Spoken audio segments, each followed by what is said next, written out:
Cuando meditamos en la Biblia, la palabra entera de Dios, encontramos que el remedio divino tiene por lo menos tres sencillos pero muy profundos y maravillosos puntos centrales. En el episodio anterior consideramos el primero, que el remedio contra el pecado en el hombre se encuentra íntimamente relacionado con una persona, la persona de Cristo Dios. En este capítulo vamos a considerar el segundo y tercer aspecto en el remedio contra el pecado. En segundo lugar, el remedio de Dios para el pecado se centra en la cruz en la cual murió Jesucristo. Cuando recurrimos a las Escrituras, encontramos que el remedio divino está centrado exclusivamente en la obra sacrificial de Jesucristo en la cruz. Cuando Juan el Bautista señala a Jesús usando la imagen del Cordero sacrificial del Antiguo Testamento, dice: «He aquí el Cordero de Dios que quita el pecado del mundo». Esto lo puede leer en Juan capítulo 1, versículo 29. Jesús mismo dijo: «El Hijo del Hombre no vino para ser servido, sino para servir y para dar su vida en rescate por muchos». Esto lo encuentra en Mateo capítulo 20, versículo 28. La predicación auténtica del Evangelio está tan centrada en la cruz que Pablo dice que es la palabra o el mensaje de la cruz. La predicación de la cruz es porque la palabra de la cruz es locura a los que se pierden, pero a los que se salvan, esto es, a nosotros, es poder de Dios. Lea esto en 1 Corintios capítulo 1, versículo 18. Cuando Pablo fue a Corinto, centro del intelectualismo y la filosofía griega pagana de aquel entonces, no siguió los métodos retóricos de ellos, sino que les dijo que se había propuesto no saber entre nosotros cosa alguna sino a Jesucristo y a este crucificado. Lea 1 Corintios capítulo 2, versículo 2. No debemos pensar en la cruz como una idea abstracta o un símbolo religioso. El significado de la cruz es lo que Dios declara que es. La cruz, que fue el lugar donde Dios, por imputación, amontonó sobre su Hijo los pecados de su pueblo. En la cruz hubo una sustitución de la carga de la maldición. Según el lenguaje del apóstol Pablo, Cristo nos redimió de la maldición de la ley, hecho por nosotros maldición. Porque está escrito: «Maldito todo aquel que es colgado en un madero». Gálatas capítulo 3, versículo 13. «Y al que no conoció pecado, por nosotros lo hizo pecado, para que nosotros fuésemos hechos justicia de Dios en él». Segunda carta a los Corintios capítulo 5, versículo 21. La cruz no es un símbolo nebuloso y vago de un amor altruista. Por el contrario, la cruz es la exhibición monumental de cómo Dios puede ser justo y aún así perdonar a pecadores culpables. Dios, habiendo imputado los pecados de su pueblo a Cristo en la cruz, pronuncia su juicio sobre Cristo como representante de su pueblo.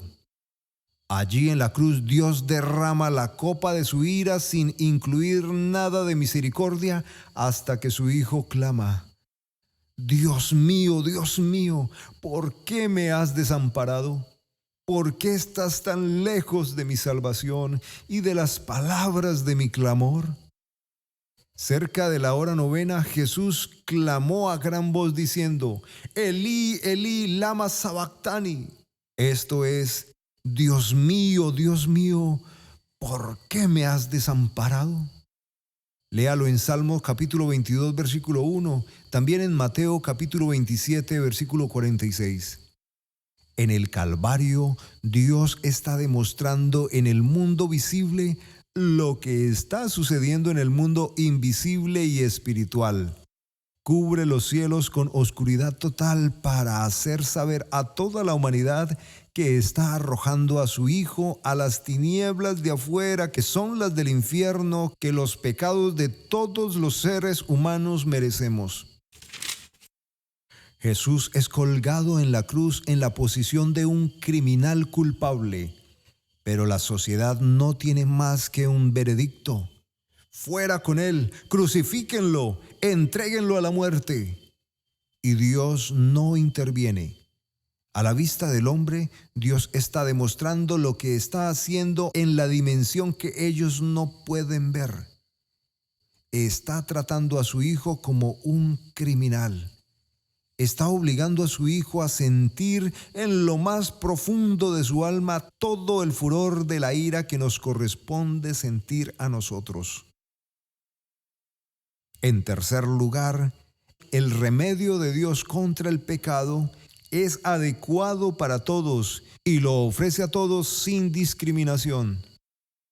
Antes que nosotros tuviéramos conciencia de nuestro pecado, nos era fácil pensar que Dios puede perdonar al pecador. Pero cuando usted y yo empezamos a tener una idea de lo que es el pecado, nuestra manera de pensar, por supuesto que cambia.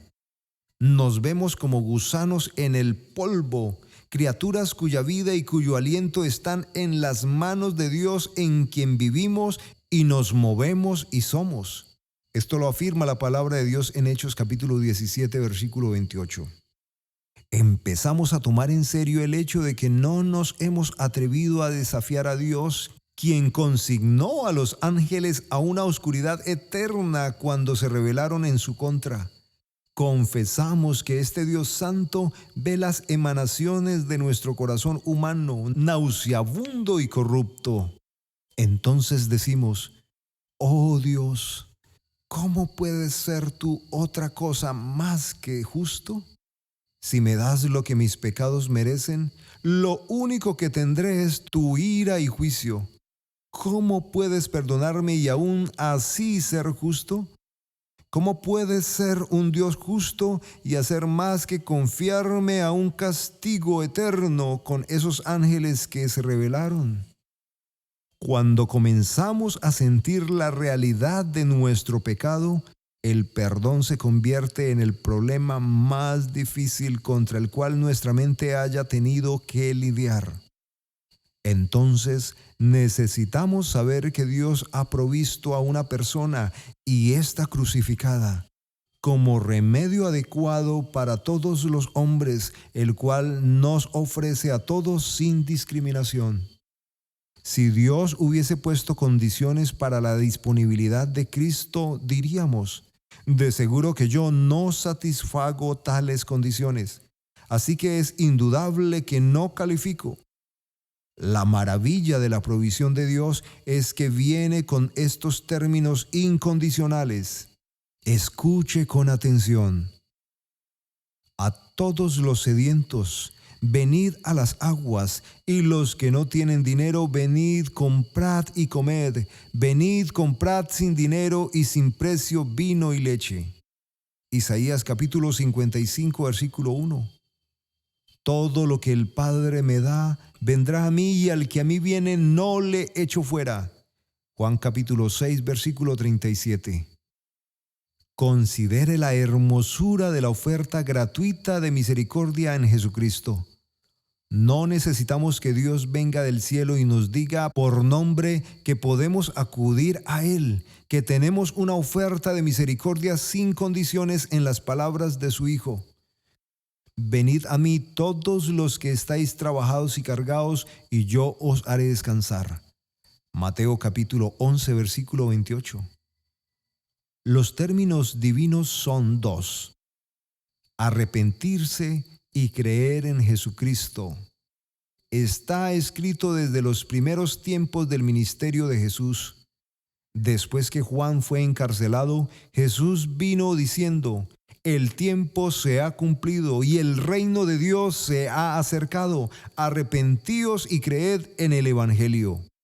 Lea Marcos capítulo 1, versículo 14 y 15. Después de su resurrección, Jesús le dijo a sus discípulos que se predicase en su nombre el arrepentimiento y el perdón de pecados en todas las naciones, comenzando desde Jerusalén. Lea Lucas capítulo 24, versículo 47. El apóstol Pablo testificó a judíos, a gentiles, acerca del arrepentimiento para con Dios y de la fe en nuestro Señor Jesucristo. Lea Hechos capítulo 20, versículo 21.